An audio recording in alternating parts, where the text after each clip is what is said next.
As expected, John Fetterman's poll numbers are plummeting in the Pennsylvania U.S. Senate race. We got the story.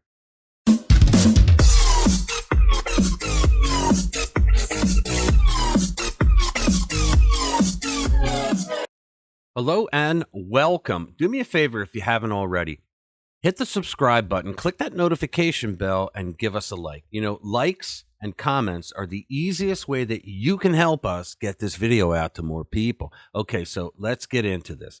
So, John Fetterman, his poll numbers are plummeting in the U.S. Senate race. Now, a lot of people are going to say it's because um, uh, he had a stroke back in April and that his cognitive ability is low. That could be the cause, because there is some cause of alarm there in a poll I'm about to talk about. But I believe that it's mostly because Pennsylvanians are being introduced to what a radical lunatic John Fetterman is. All right, let's get into this. So Republican Senate candidate Mehmet Oz, Dr. Oz, who doesn't know Dr. Oz, has worked himself into striking distance of his Democrat opponent, John Fetterman, in the Pennsylvania U.S. Senate race, with a new poll that was put out by Fox News showing he's trailing the radical woke Democrats by 4 points. So right now, they're saying that it's a 4-point difference, a plus or minus 3 point for the margin of error. And remember, we did a story last week that the New York Times, of all things, did an analysis of polling bias, which was in favor of Democrats in the 2016 election between Trump and Hillary, and in the 2020 election between Trump and Biden. Now, the bias that they discovered was for different reasons in both of them, but there was a bias in favor of polling. Remember, they said Hillary had a 98% chance of winning. So what the Times did was they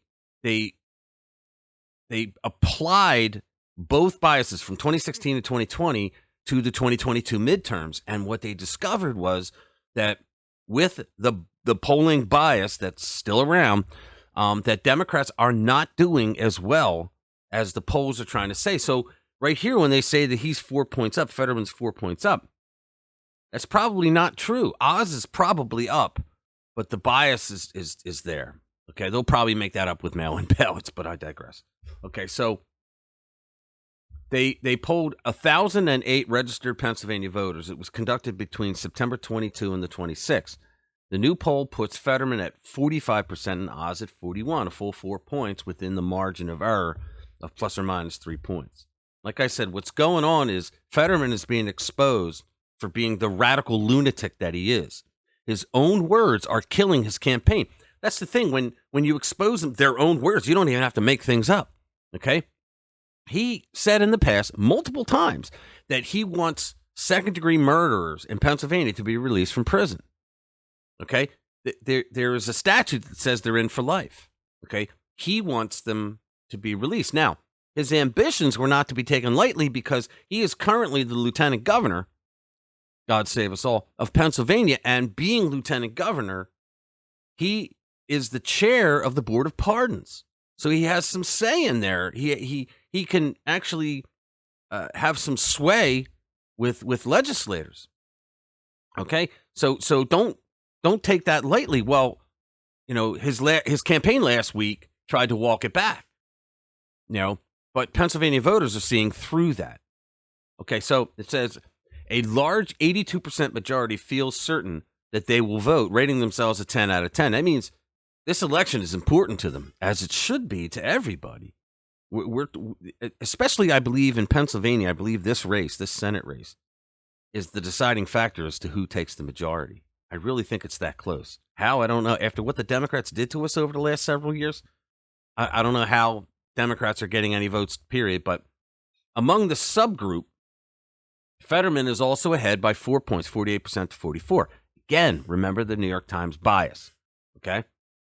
So he suffered the stroke back in April, and that caused him some cognitive issues with speech comprehension.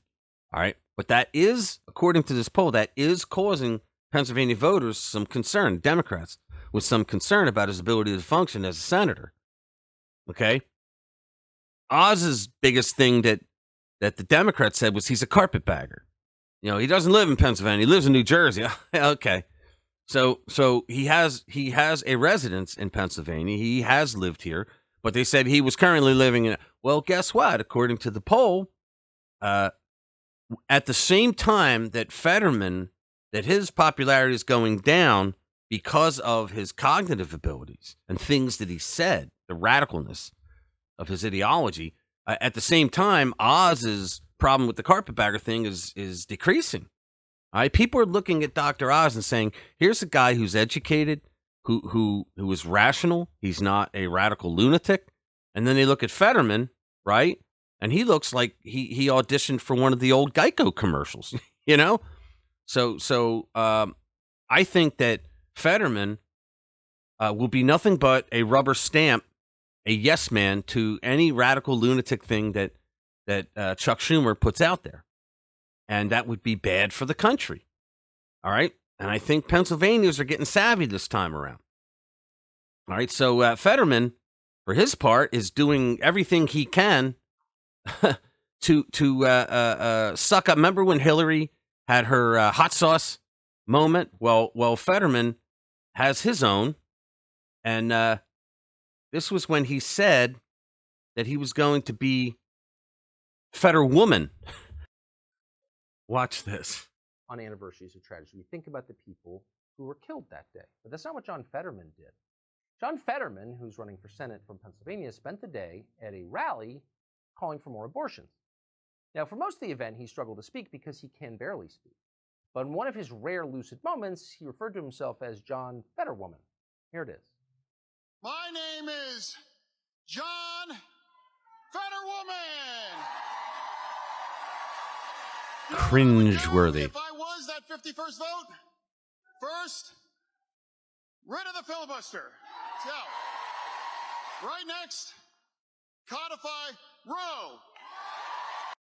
You hear all the cheering? Here's the problem with that.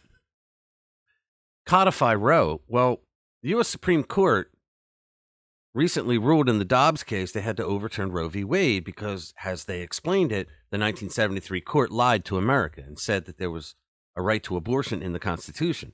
Well, there are 18 enumerated powers in Article 1, Section 8, and that's not one of them.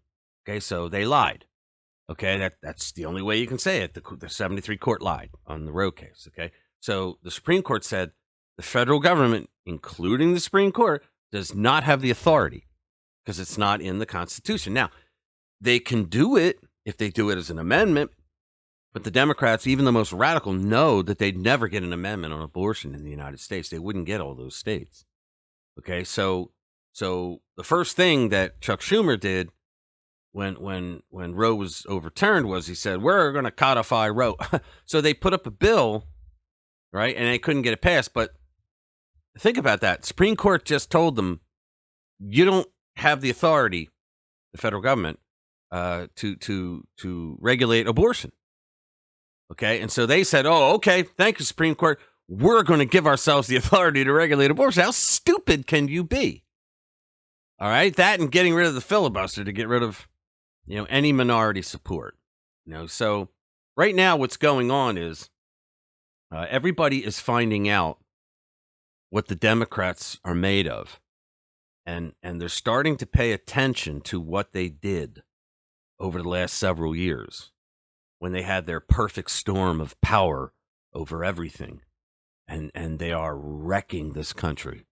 And I think the people of Pennsylvania understand now that John Fetterman would just be a rubber stamp to that kind of destruction in the U.S. Senate. So, God willing, I hope that Oz beats him because we cannot have a John Fetterman in the U.S. Senate.